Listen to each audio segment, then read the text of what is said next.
Il ne respecte pas la loi. Donc lui, il devait être déchu de sa nationalité, hein, si on applique son manifeste de la haine,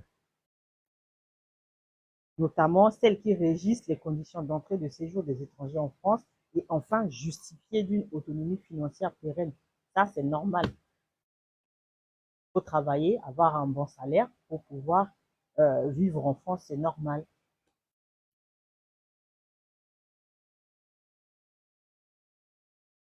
Mais là, par rapport au cas pratique auquel on a été confronté, même quelqu'un qui gagne un SMIC voit sa demande de naturalisation rejetée parce qu'il ne gagne que le SMIC.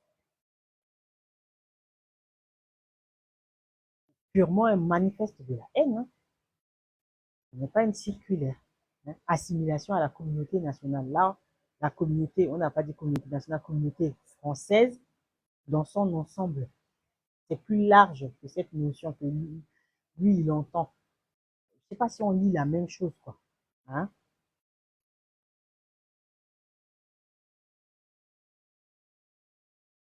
Donc, maintenant, le niveau de maîtrise de la langue française et le français, ce qu'il oublie, hein, c'est que la langue française, elle est parlée de différentes façons, un peu partout dans le monde.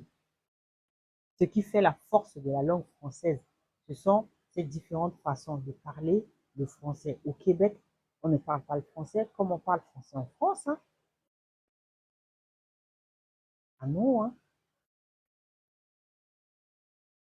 Et tout ça participe de la francophonie. Et heureusement d'ailleurs qu'il existe ces différentes formes de français pour permettre l'existence de la langue française sur l'échiquier international.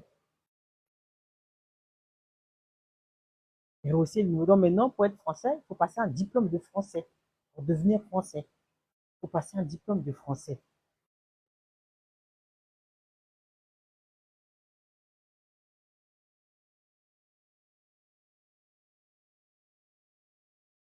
Et même quand un Français épouse un étranger, pour que cette personne fasse sa déclaration, il faut que